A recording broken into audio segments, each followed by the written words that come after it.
Good morning, good morning, good morning. You know the drill by now. It's me, Ryan. What day is it? It's Tuesday, the 26th of November. It's almost 8:30, and this is the morning blast for myself and Michael Brown. Jump starting your trading day. So we're still clinging on to the fact that we try and finish in 15 minutes, although I cannot remember the last time we got close to that. But we try, we try. Morning, everyone. Morning, morning, morning.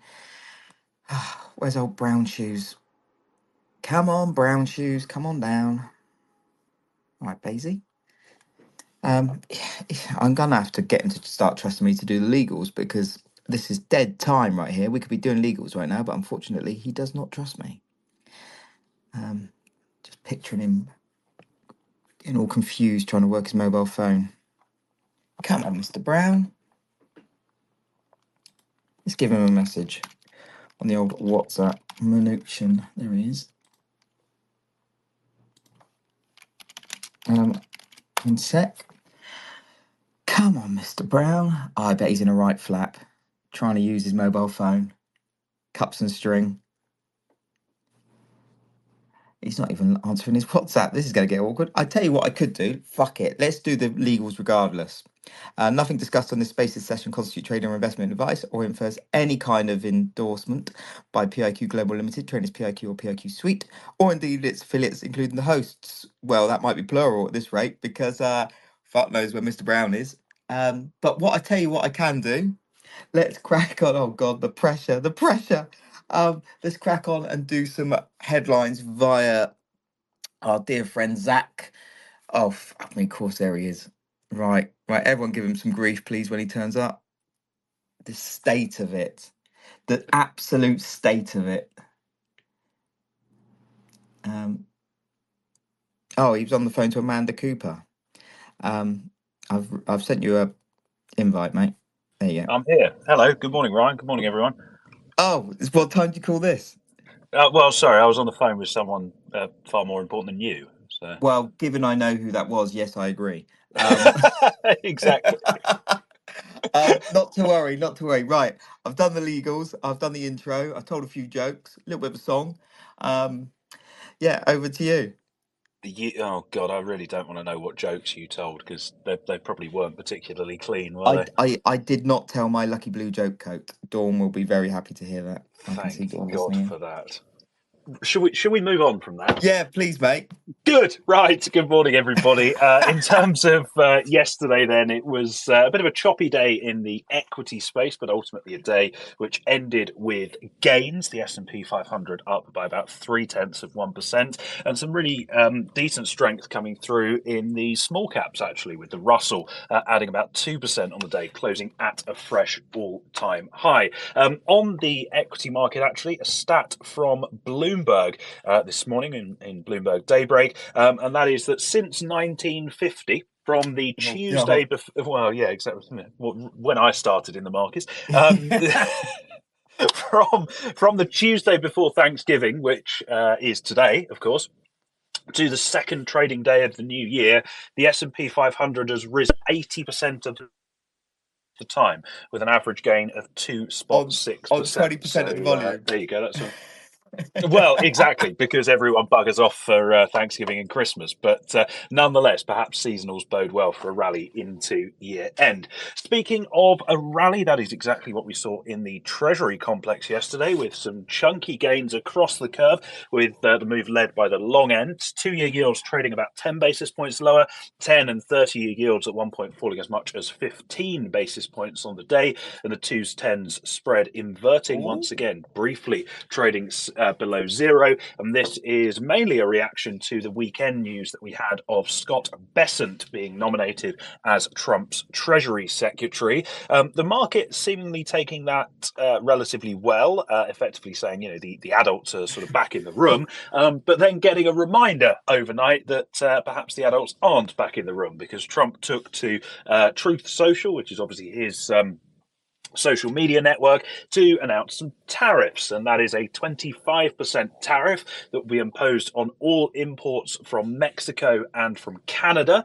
And there will also be an additional 10% tariff on Chinese imports. Now, the wording around that second one was a bit weird. It was something along the lines of an additional Yeah. 10% tariff in addition to other tariffs. Now, God Yeah. only knows what that means. So just on this, Oh, you're probably going to say it anyway, but I might as well just jump in. Why not?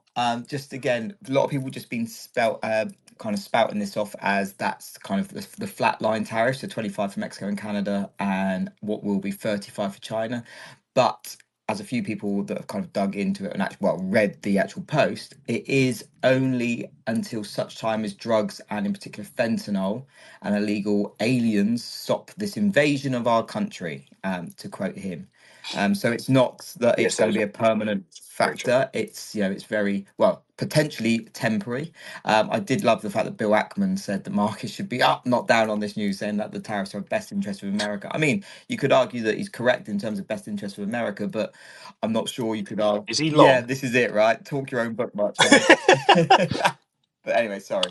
um, No. The other thing just worth bearing in mind on those tariffs, particularly the Mexico and Canada one, is that I believe, and I'm sure someone more knowledgeable will correct me, that the USMCA trade agreement that is actually up for renegotiation in Oh, 2026. So it could be a case of a little bit of I kind tell of you what, manoeuvring and bargaining chips ahead of let that. me throw in another bit as well because save me coming back to this later. So based on this, Mexican officials are now fearing that the planned BYD plant, obviously the Chinese EV manufacturer, that's going to be based in Mexico, would send the wrong message to Trump, and the trade hawks around him by suggesting that Mexico wants to be a backdoor for Chinese companies. Do not make any jokes, Ryan.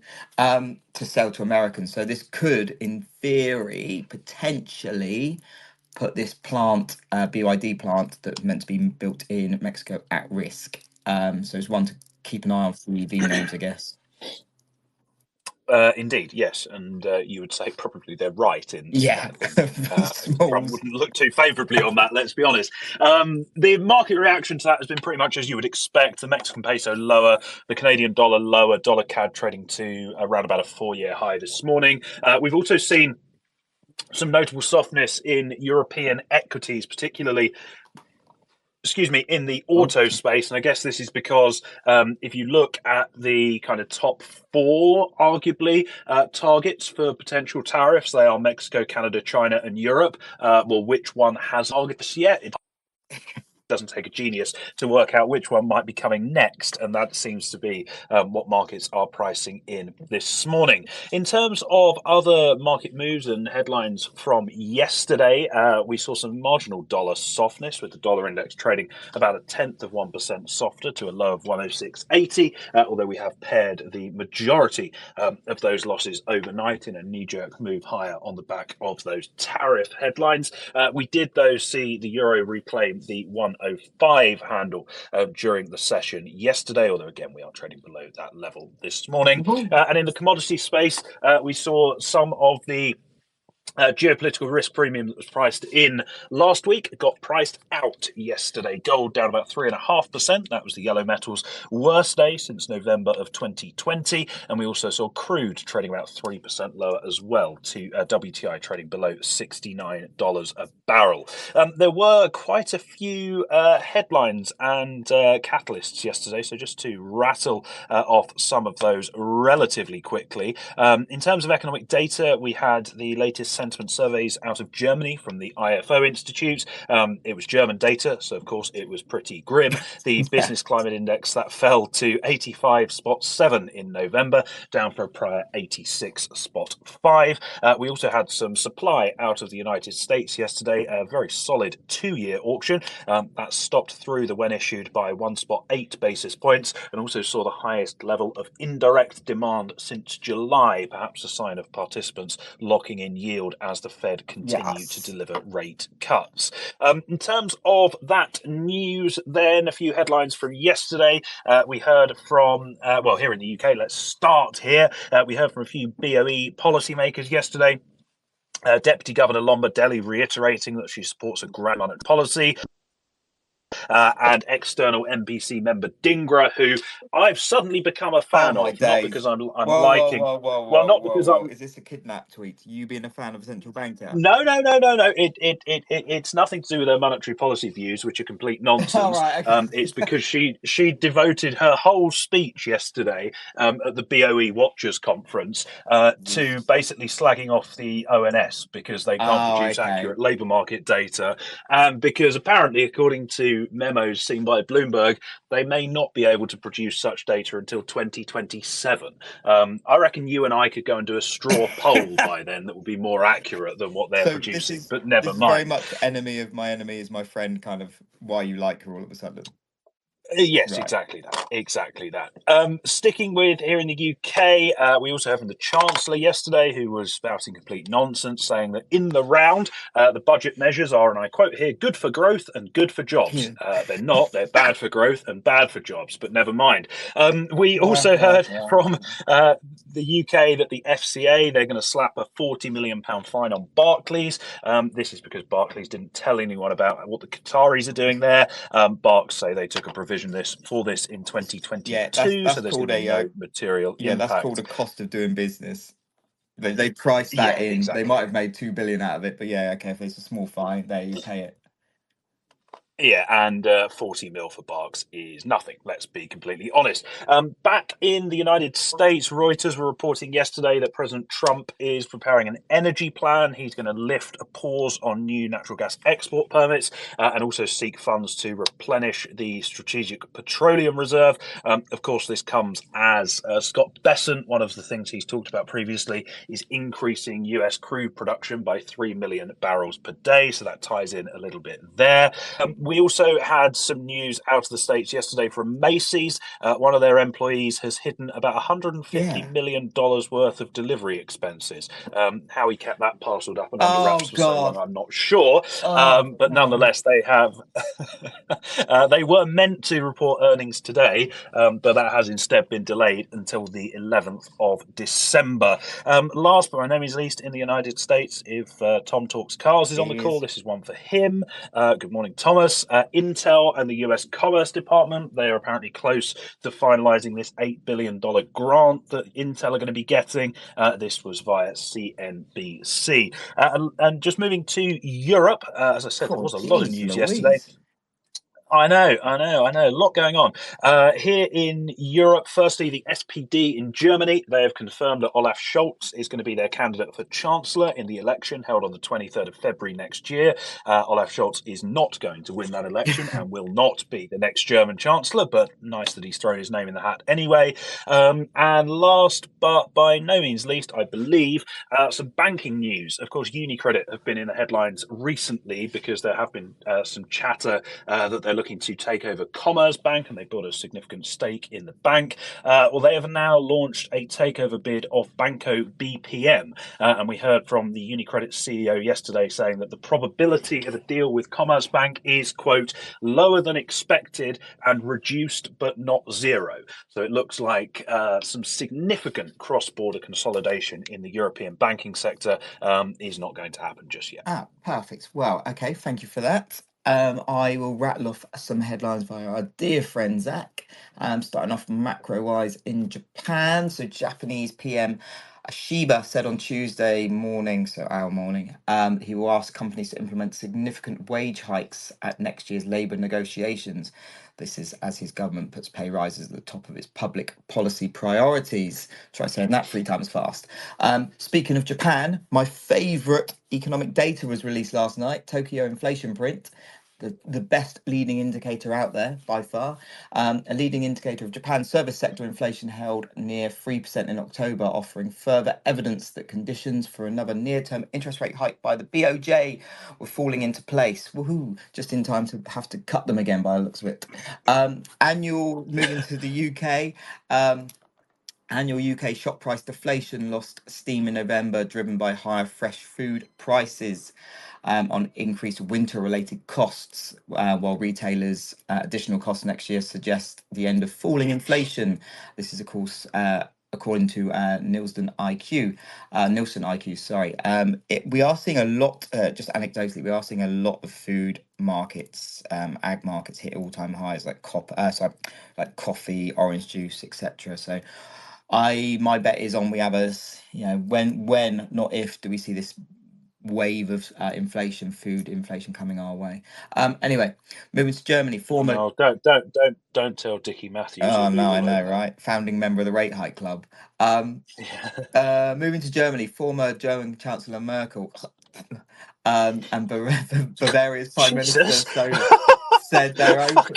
They said they're open to reforming the country's strict borrowing limits, signaling a departure from traditional stance of the conservative Christian Democrats. It's funny that now her book's out.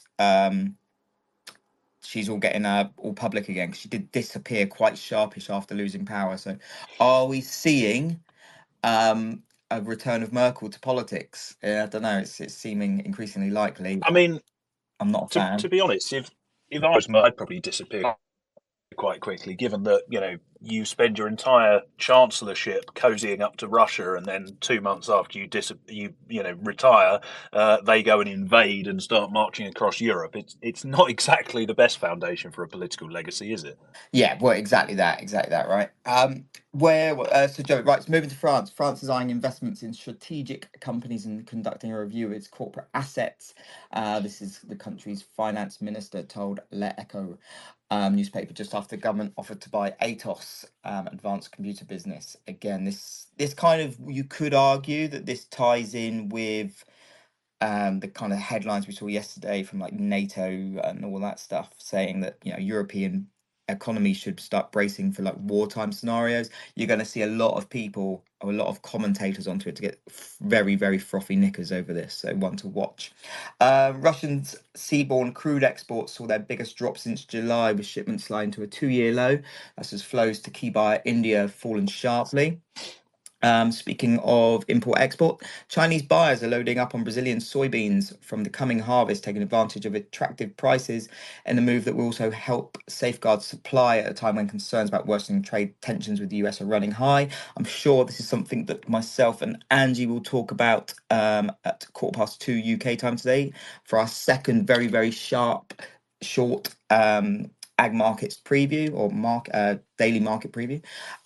Quickly in geopolitical news, Russian forces are advancing in Ukraine at the fastest rate since early days of the 2022 invasion, taking an area half the size of Greater London over the past month. That's according to various analysts and war bloggers, etc., via Reuters. Three stories from equities that are worth noting. Apparently, Apple is facing an uphill battle to release its own AI models for iPhones and other products in China, with a top Beijing official warning that foreign companies will confront a difficult and long process, quote unquote, to win approval unless they partner with local groups. This might tie in, well, I'd say it's very likely to tie in with the news we heard yesterday on the Morning Blast that Tim Cook has been to China recently at least 3 times. So apparently, maybe he's going over to try and smooth this out. Also, Rivian Automotive received conditional approval for a loan of up to $6.6 billion with a B from the government to boost its EV production capability. That's according to the Wall Street Journal.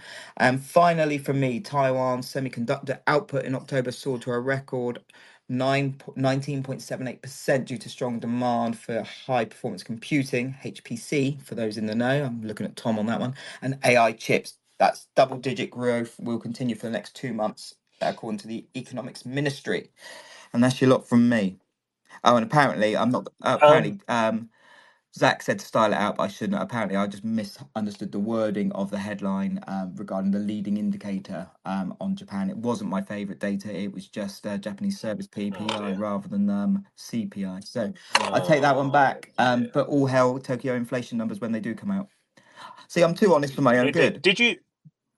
You are. Did you mention the Lebanon news yesterday, or did I No, miss I that? didn't. Yeah, no, but anecdotally, I don't know why that's not on the geopolitical bit actually. But it apparently, don't count your chickens till they hatch. But we are very, very close to a much needed ceasefire between Israel and Hezbollah. Just to note, one thing to Yes. note on this though, and it's very important that Hezbollah and Lebanon are not the same. The Lebanese government is not No, that's Hezbollah. very true. So the Lebanese government are all for it, obviously. The Israelis seem to be for it. We just need Hezbollah to fall in, but it's looking increasingly likely that they will. But just be really careful on the wording there, because Lebanon and Hezbollah are not the same. That's a lot. No, that is very true. The reports yesterday were, well, I mean, this broke about 6 o'clock yesterday evening, and they were saying that this should be announced within 36 hours. So I guess we're 24 hours left on that clock. We will see what happens. TikTok. In terms of Yeah, indeed. In terms of the day ahead, then, there is absolutely nothing by way of economic data due this morning Woohoo! during the European session, which is very, very good news indeed. But we do have quite a busy US session coming up this afternoon, and things kick off at 3 o'clock this afternoon with the latest consumer confidence figures. This index from the Conference Board, and we're expecting that to rise to 112 in November from a prior 108.7. Of course, this may also be helped by Trump's victory in the election, which will be incorporated Oh, into that sorry, data. can I just Also, could you just remind me then? Can I just say it's go on. absolutely bonkers that they are still counting votes in California. It's It's mental. mental, When you think that the UK council votes within, mate. half a day, India 650 million votes, and they counted them in 24 hours. yeah, It's it's fucking ridiculous. bonkers. It is Right. Anyway, ridiculous. sorry. Moving on. Uh, Sorry.